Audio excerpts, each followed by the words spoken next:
जय श्री सीताराम मित्रों। समस्त श्रद्धालु सनातन बंधु, श्रद्धालु सनातन भक्तजन, वंदनीय गुरुजन, वंदनीय भारत की मातृशक्ति और मेरे भारतवर्ष के युवा, मेरे हृदय के युवा शेरों, आप सबको इस बात को जानकर बड़ी प्रसन्नता होनी चाहिए कि मैं टीकमगढ़ मध्य प्रदेश से आप सबको निरंतर सनातन धर्म की पुराणों की कथा सुना रहा हूँ। वराह पुराण चल रहा है। वराह पुराण हमारे 18 महान पुराणों में 12वें क्रम पर आता है। इस समय श्वेत वाराह कल्प भी चल रहा है और 28वां कलयुग का वैवस्वत मनवंतर भी चल रहा है। ये सब आपको जानकारियां होनी चाहिए। 71 चतुर्युगी का एक मनवंतर होता है। 71 बार जब ये चारों युग निकल जाते हैं तब एक मनवंतर होता है। उसका एक मनु होता है। मानव वर्ष से एक मनवंतर की आयु 30,67,20,000 वर्ष होती है। इसमें कई तरह के मत आते हैं, कई तरह के पथ आते हैं, कई तरह के संप्रदाय आते हैं, लेकिन सनातन धर्म यथावत रहता है और ये सब धर्म सनातन धर्म में एक बार फिर विलीन हो जाते हैं। जैसे हजारों घड़ों को पानी में भर के रख दो, पानी के सूखने पर वो पूरे जितने घड़ों में सूर्य दिखाई देता है वो अंत में सब सूर्य मूल सूर्य में समा जाते हैं। इसी तरह सनातन धर्म में ये आदि अंत से रहित है। सनातन में इतना विस्तार और इतने बृहद है कि इसी के किसी भी एक मत को लेके इस पृथ्वी पर लगभग छोटे बड़े सैकड़ों धर्म हैं। बहुत छोटे छोटे, बड़े धर्म 3 ही हैं। धर्म तो एक ही है, सबसे बड़ा सनातन, लेकिन इसके मानने वाले 3 रूपों में इसको मानते हैं। कहीं क्रिश्चियनिटी के रूप में मानते हैं, कहीं इस्लाम के रूप में, और सनातन तो है ही, पुरातन है, आदि अंत से रहित है। वराह पुराण में कथा चल रही है। महर्षि दुर्वासा बता रहे हैं द्वादशी तिथि के महत्व के बारे में। तो अब मैं आगे द्वादशी तिथि क्या महत्व कहूँगा जो भगवान श्री राम और कृष्ण ने किया है। परशुराम जी की भी पूजा द्वादशी को की जाती है, जिसकी मैंने कल बहुत बड़ी व्याख्या कही थी। तो आप सभी देशवासियों को मैं टीकमगढ़ से राजेंद्र मिश्रा सभी को प्रणाम करता हूँ। आइए छोटा सा मंगलाचरण करते हैं, इसके बाद कथा कहते हैं। हमारा सनातन साहित्य बहुत समृद्ध है मित्रों, बहुत समृद्ध है, साइंटिफिक है। आप सबको मैं एक बात बताऊं, आज से हजारों वर्ष पहले जिसने भी केदारनाथ में भगवान केदारनाथ की स्थापना की होगी, वो तो ज्योतिर्लिंग है केदारनाथ, लेकिन इन विशाल प्रस्तर खंडों को कौन ले गया होगा वहाँ, क्योंकि यहाँ पैदल चलने के लिए तो स्थान नहीं है। इतने विशाल प्रस्तरों के पत्थरों के इन खंडों को इतना बना के कैसे वो विशाल मंदिर स्थापित किया होगा, ये तो एक अलग बात है। लेकिन केदारनाथ के मंदिर से एक रेखा के सीध में रामेश्वरम तक शिवालय हैं, एक ही सीध में है, बिल्कुल सीध में। ये मैं आपको एक बात बता देता हूँ, एक रेखा पर स्थित हैं ये, बिल्कुल सीधे केदारनाथ से लेके रामेश्वर तक, और इसके बीच में विशालकाय 7 शिवालय। चलिए आगे की कथा करते हैं शुरू। मैं टीकमगढ़ मध्य प्रदेश से डॉक्टर राजेंद्र मिश्रा रोज बोलता हूँ। मेरा चैनल है, उसका नाम है हरि बोल डॉक्टर राजेंद्र मिश्रा। इसके साइट पर जाकर आप मेरे निरंतर 3 वर्ष से अधिक से बोलते हुए आप मेरे सभी पुराणों को सुन सकते हैं। ये 7वां पुराण है। मंगलाचरण करते हैं एक छोटा सा, उसके बाद कथा कहते हैं।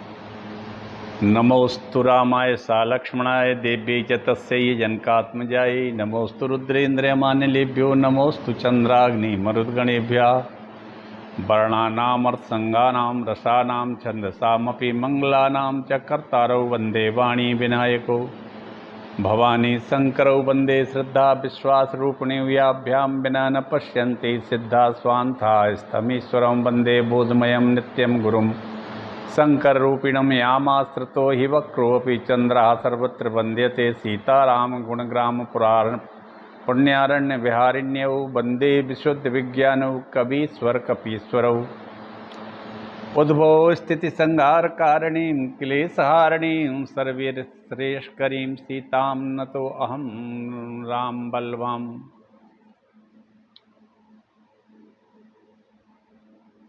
जो सुमिरत सिद्धि होई गुण गणनायक करिवर बदन करौ अनुग्रह सोई बुद्धि राशि शुभ गुण सदन। आहा मूक होई वाचाल पंगु चढ़ई गिरिवर गहन जासु कृपा सुदयाल द्रवौ सकल कलिमल दहन।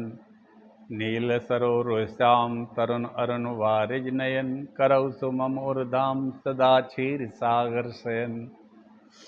कुंद इंदु समदे उमा रमन करुणा अयन जाहि देन पर ने करौ कृपा मर्दन बंदौ गुरुपद बंदौ गुरुपद कृपा सिंधु नर रूप हरि बंदौ गुरुपद कृपा सिंधु नर रूप हरि महामोह तम पुंज जासु बचन रवि कर निकर।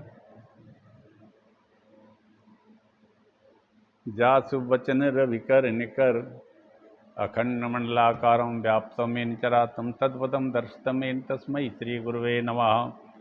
नारायणं नमस्कृत्य नरं चैव नरोत्तमं देवीं सरस्वतीं व्यासं ततो जयमुदीरयेत्। ओम नमो देव्यै महादेव्यै शिवायै सत्समना नमः। प्रकृति भद्रायै नीतापणता स्मतां तुलसीदास के पदकमल बारंबार मनाय गुण गावं श्री राम के हनुमत होई सहाय। भक्त भक्ति भगवंत गुरु चतुर नाम बपुए तिनके पद बंदन करो नासत विघ्न अनेक। अयोध्या मथुरा माया काशी कांची अवंतिका पुरी द्वारावती गया सब तैता मोक्षदायका। कल मैंने कहा था जामदग्नि जी के जो द्वादशी व्रत है, जिसको परशुराम द्वादशी का व्रत मनुष्य वैशाख मास के शुक्ल पक्ष में करता है, और अगर ये वैशाख मास में करने वाला मनुष्य जामदग्नि द्वादशी व्रत जो करता है, वह 1 कल्प तक स्वर्ग में वास करके पृथ्वी पर आके शासक या राजा बनता है। उसके बाद फिर उसको जन्म लेना नहीं पड़ता। अब राम एवं कृष्ण का द्वादशी व्रत सुनिए। दुर्वासा जी कहते हैं कि ज्येष्ठ मास के शुक्ल पक्ष में श्री राम द्वादशी व्रत होता है।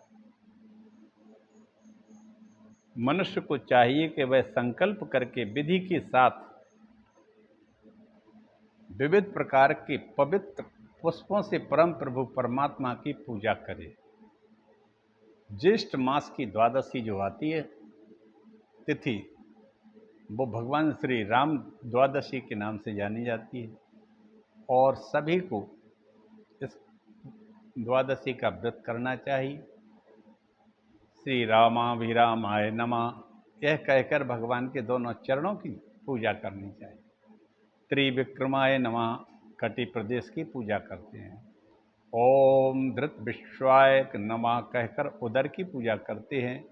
ओम संवत्सराय नमः से हृदय की, ओम संवर्तकाय नमः से कंठ की, ओम सर्वास्त्रधारिणी नमः से भुजाओं के, ओम पांचजन्याय नमः से शंख की, और ओम सुदर्शन चक्राय नमः से चक्र की, ओम सहस्त्र शीर्षे नमः से भगवान सिर की के सिर प्रदेश की पूजा करे। इस प्रकार पूर्वोक्त विधि द्वारा कलश स्थापित कर आच्छादित कर भगवान राम लक्ष्मण की सुवर्णमयी प्रतिमा रखकर विधि पूर्वक पूजन करे और पुत्र की इच्छा वाला व्रती प्रातःकाल उन प्रतिमाओं को ब्राह्मणों को दे दे, दान कर दे।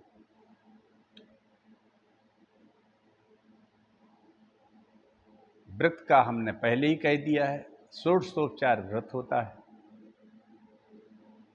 पत्र से, पुष्प से, फल से 1616 तरह से भगवान के पदार्थों से पूजा होती है।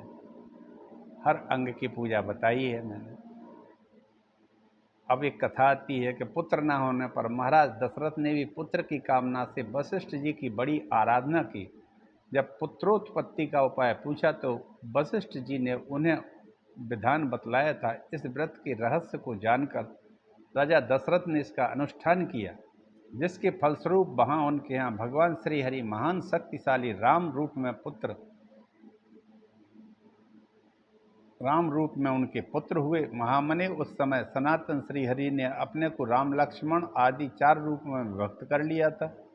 यह तो यहाँ की बात हुई। अब परलोक की बात सुनो। जब इंद्र और समस्त देवता स्वर्ग में रहते हैं तब तक इस व्रत का करने वाला पुरुष स्वर्ग में विविध भोगों को भोगता है। वहाँ की अवधि समाप्त हो जाने पर पुनः मृत लोक में आता है। यहाँ आने पर 100 यज्ञ करने वाला राजा होता है। जो इस व्रत को निष्काम भाव से करता है उस पुरुष के समस्त पाप भस्म हो जाते हैं, समाप्त हो जाते हैं। साथ ही उसे भगवान श्री राम का कैवल्य पद भी प्राप्त हो जाता है, जो स्वच्छ एवं सनातन है और पुरातन है। ये ज्येष्ठ मास के श्री द्वादशी व्रत की फल हैं। दुर्वासा जी कहते हैं इस प्रकार आषाढ़ मास के शुक्ल पक्ष में कृष्ण द्वादशी व्रत होता है। ज्येष्ठ के बाद आषाढ़ में होता है कृष्ण का। व्रती को चाहिए कि भगवान कृष्ण की ओम चक्रपाणये नमः, भूपतये नमः, पांचजन्याय नमः, सुदर्शनाय नमः, पुरुषाय नमः कहकर श्री कृष्ण रूपधारी भगवान श्री हरि की क्रमशः भुजा, कंठ, शंख, चक्र, सिर की पूजा करे। पूजा करने के बाद इसी प्रकार अग्रभाग में वह पूर्ववत कलश स्थापित कर उसे वस्त्र से आच्छादित कर दे। फिर उसके ऊपर सनातन श्री हरि के चतुर्व्यूह रूप में अवतरित स्वर्ण निर्मित श्री कृष्ण की प्रतिमा स्थापित करे। फिर चंदन एवं पुष्प आदि से उसकी विधिवत पूजा करे। तदनंतर पूर्व की भांति वह प्रतिमा वेद पाठी ब्राह्मण को दान दे दे। इस प्रकार नियम के साथ व्रत करने वाले को जो पुण्य प्राप्त होता है उसे सुनो। यदुवंश में वसुदेव नामक एक श्रेष्ठ कुशल पुरुष हुए। उनकी पत्नी देवकी थी। देवकी पति के साथ ही व्रतों का अनुष्ठान करती थी, साथ ही वे पातिव्रत धर्म का भी पूर्ण पालन करती थी। परंतु उन साध्वी की पुत्र न था। बहुत समय व्यतीत हो जाने पर एक बार नारद जी ने वसुदेव जी के घर आए। उन्होंने भक्ति पूर्वक मुनि की पूजा की। फिर नारद जी से कहा, वसुदेव, मैं यह देवताओं से संबंधित एक कार्य बताता हूँ, उसे सुनो। मैंने देखा है कि देवताओं की सभा में जाकर पृथ्वी ने कहा है, देवताओं, अब मैं भार ढोने में असमर्थ हो गई हूँ। ये पृथ्वी जब अत्यधिक दुष्ट और पापी और राक्षसों से पीड़ित होने लगती है तब ये देवताओं के सामने गाय के रूप में जाती है और अपनी व्यथा कहती है कि मैं भजन तो कितना भी ढो सकती हूँ, लेकिन एक पापी को ढोने में मुझे बड़ा कष्ट होता है। मित्रों, इसलिए अनावश्यक कभी पृथ्वी के ऊपर हम बोझ न बने, क्योंकि पृथ्वी हम सब की माता है। हम इसी पृथ्वी में जन्म लेते हैं और इसी पृथ्वी में हम सभी समा जाते हैं। पृथ्वी पर जन्म लेने के बाद यदि हमने अपना पुरुषार्थ नहीं किया पुरुषार्थ का मतलब ये नहीं है कि पृथ्वी को हड़पें। हम सब पृथ्वी की संतानें हैं, लेकिन जब पापात्मा दुष्ट इस पर पृथ्वी पर जन्म ले लेते हैं तो पृथ्वी को बड़ा कष्ट होता है।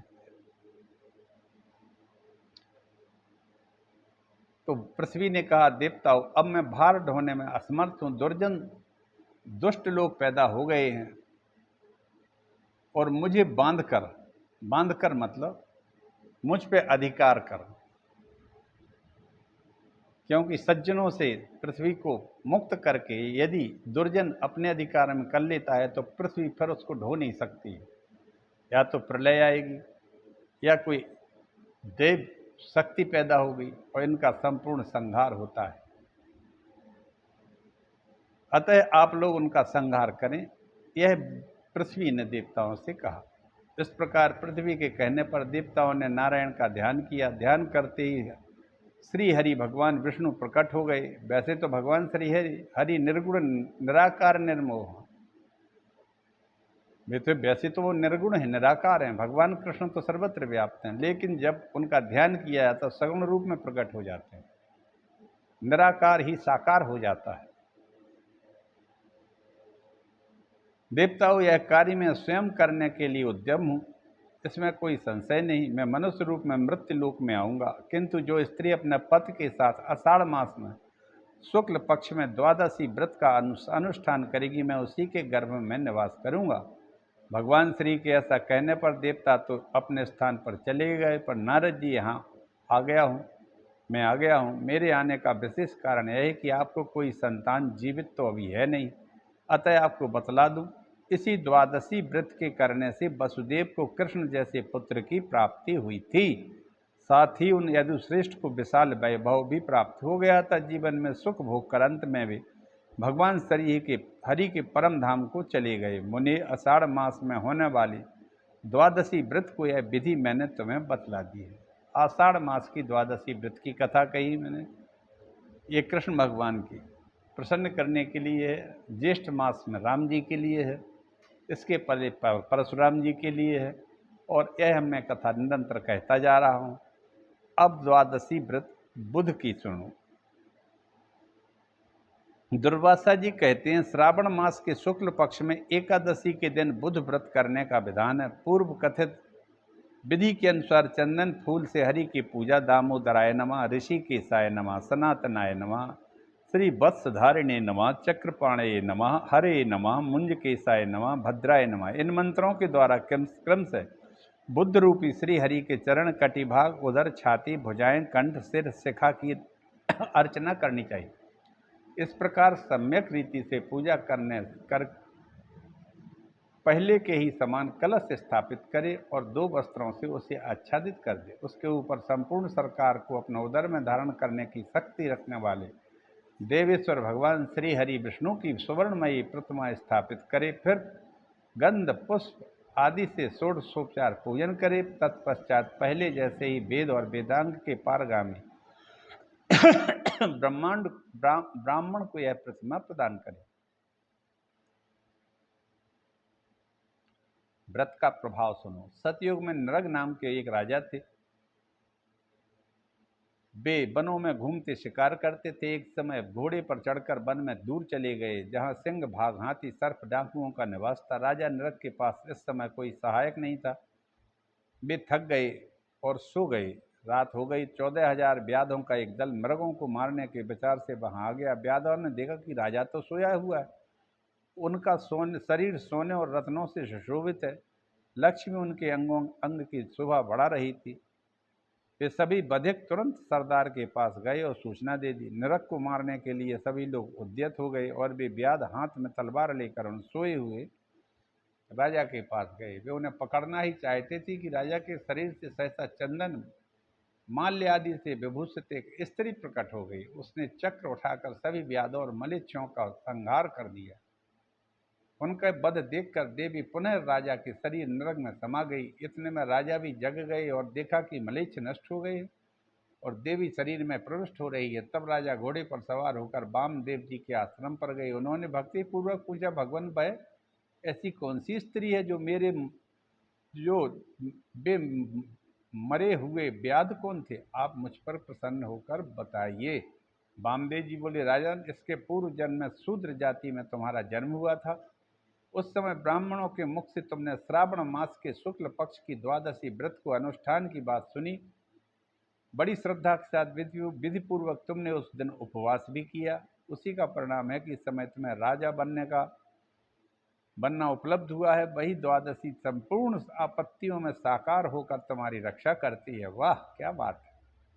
द्वादशी तिथि ही मूर्त रूप लेकर प्रकट हो जाती है, शरीर से राजा को बचा लेती है।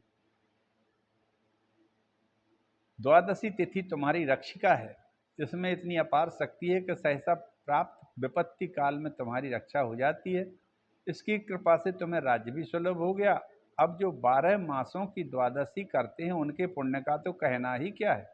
उनके प्रभाव से तो मानव इंद्र लोक तक पहुंच जाता है। कल की द्वादशी व्रत की कथा आगे और कहता हूं। दुर्वासा जी कहते हैं, मुने पूर्व कथित व्रतों की भांति की भादो मास में, भाद्रपद में, शुक्ल पक्ष में, इस समय भादो मास ही चल रहा है। अब इसके बाद कुंवर आ जाएगा, मार्गशीर्ष।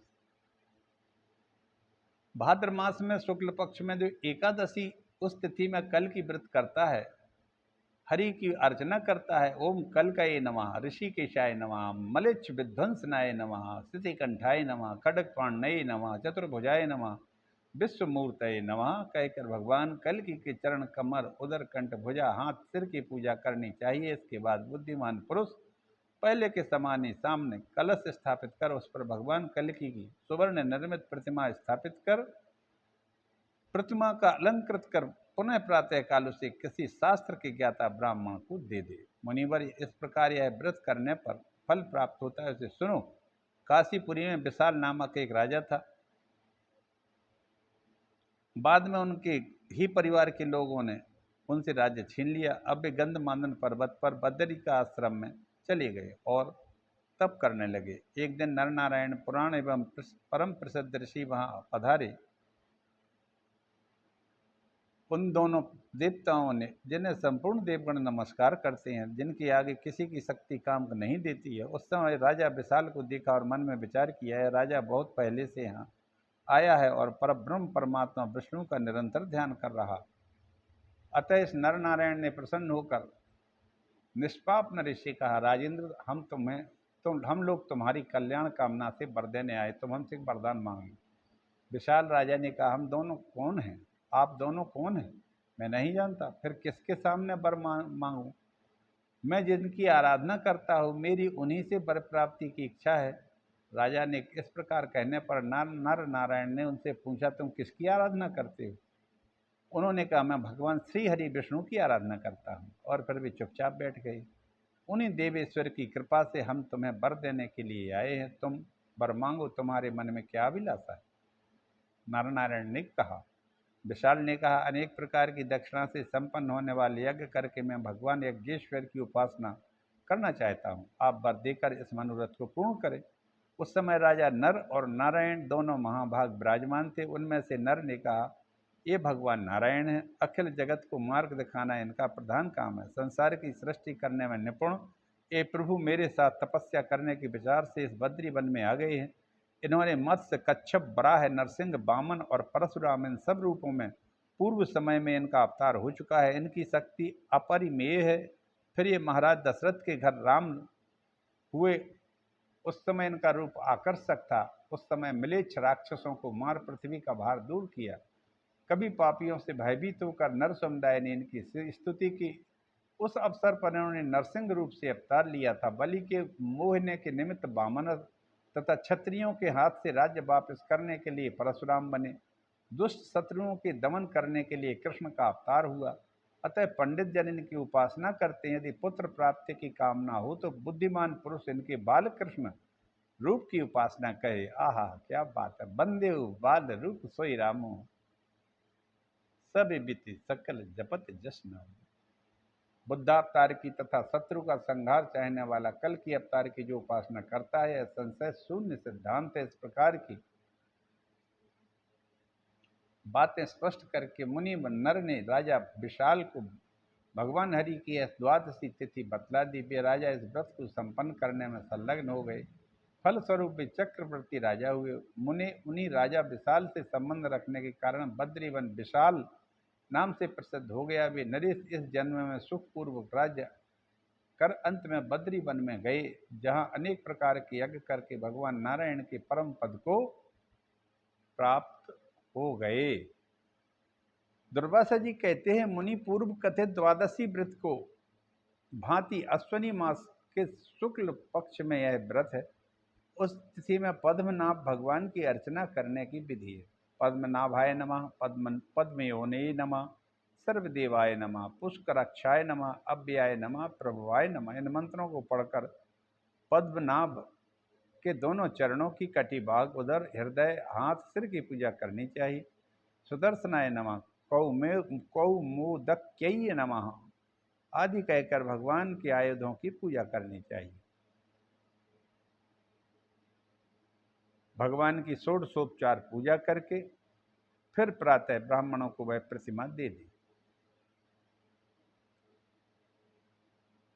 इस व्रत का फल है कि सतयुग में भद्राश्व नाम के विख्यात राजा, शक्तिशाली राजा थे, जिनके नाम पर भद्राश्व वर्ष प्रसिद्ध हुआ। एक बार कभी अगस्त मुनि उनके घर आए, कहने लगे, राजन मैं 7 रातों तक तुम्हारे घर पर निवास करूंगा। राजा भद्राश्व ने सिर झुकाकर प्रणाम किया। मुनिवर, आप अवश्य निवास करिए। भद्राश्व की सुंदरी रानी का नाम कांति था। उसका तेज मानो 12 सूर्य जैसा फैल रहा था। इस प्रकार राजा की 500 सुंदरियां भी थीं, जिनका व्रत संयमित था। सुंदर भाव वाले वे सौतें दासी की भांति प्रतिदिन कार्य में संलग्न रहते। कांतिमती को ही राजा की पटरानी होने का सौभाग्य था। अगस्त की मुनि की दृष्टि एक बार उस पर पड़ी, साथ ही उसके भय से कार्य में तत्पर रहने वाली उन सुंदरी सौतों को भी उन्होंने देखा। राजा भद्राश्व तो रानी कांतिमती के प्रसन्न मुख को ही देखता रहता था, वह इतनी सुंदर थी।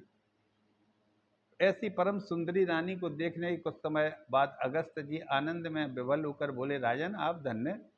इसी दूसरे दिन रानी को देखकर अगस्त मुनि ने कहा, अरे यह तो सारा विश्व वंचित रह गया।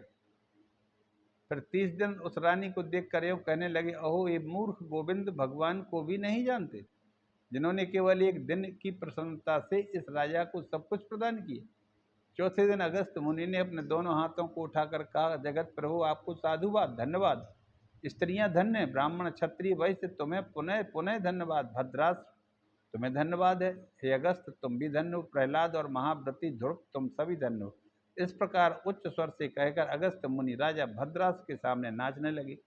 फिर तो ऐसे कार्य में संलग्न अगस्त मुनि को देखकर रानी सहित उस नरेश ने मुनि से पूछा, ब्रह्मन आपके इस हर्ष का क्या कारण है? अगस्त बोले, राजन बड़ी आश्चर्य की बात कि तुम कितने अज्ञानी हो और तुम्हारा अनुगमन करने वाले मंत्री, पुरोहित, अन्न बुद्धि, अनुजीवी भी तुम्हारे साथ सभी मूर्ख हैं, जो मेरी बात समझ नहीं सके। इस प्रकार अगस्त मुनि के कहने पर राजा भद्राश्व ने हाथ जोड़कर कहा, आपकी बात पहले को हम नहीं समझ पा रहे हैं, पहेली को यदि आप अनुग्रह करें तो मुझे बताने की इस पहेली की कृपा करें। राजन कहते, पूर्व जन्म में यह रानी किसी नगर में हरिदत्त नाम के एक वैश्य के घर में दासी का काम करती थी। उस समय भी तुम ही उसके पति थे और हरिदत्त के ही यहाँ तुम भी सेवा वृत्ति से कर्मचारी का काम करते थे। इस समय की बात है, आश्विन मास के शुक्ल पक्ष की द्वादशी व्रत करने से यह वैश्य तत्पर हुआ। स्वयं भगवान विष्णु के मंदिर में जाकर पुष्प, धूप आदि से उन प्रभु की पूजा की।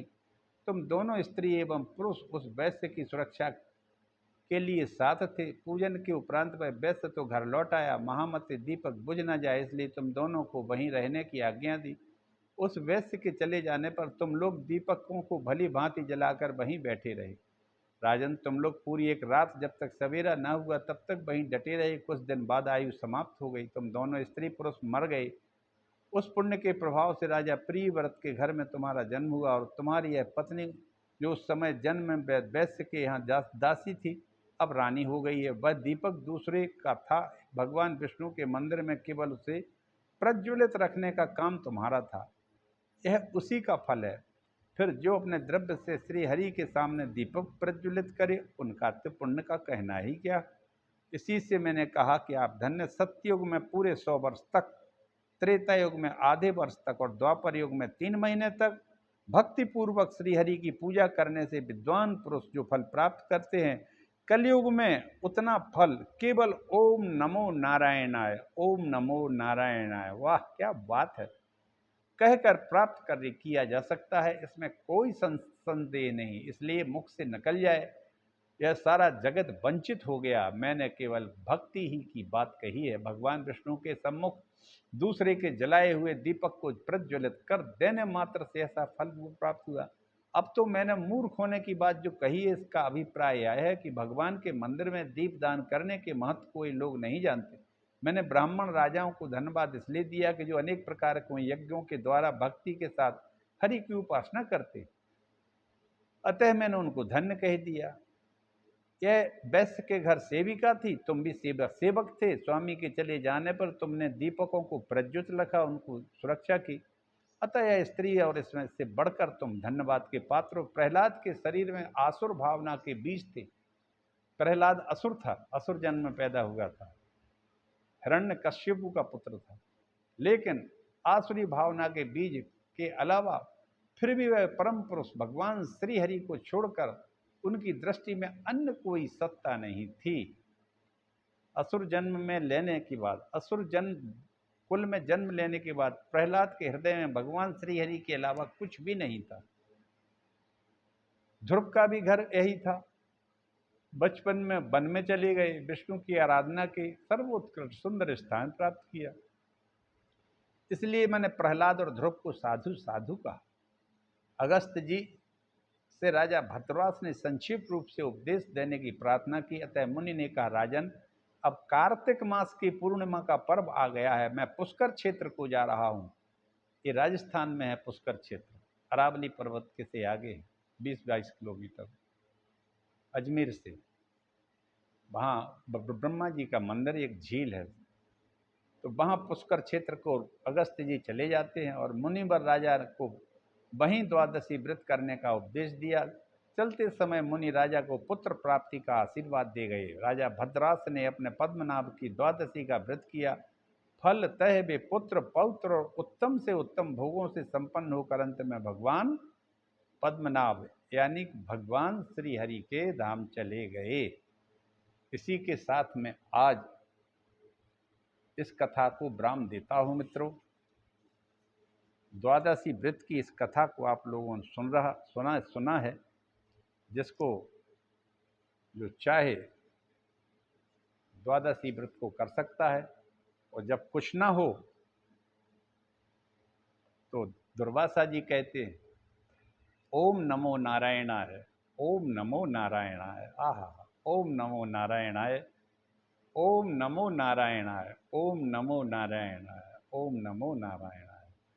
इस मंत्र का जाप करें और इसके कहने इतने ही करने से सतयुग में जो वर्षों में प्राप्त होता है 1 वर्ष में फल, त्रेता में 6 महीने में जो प्राप्त होता है, द्वापर में 3 महीने में, वह कलयुग में उतना फल केवल नमो नारायण मंत्र का जप करने से ही प्राप्त हो जाता है। एक बार ही निकल जाए हृदय से, उतना ही फल मिलता है। इसी के साथ मित्रों, मैं आज वाणी को विराम देता हूँ।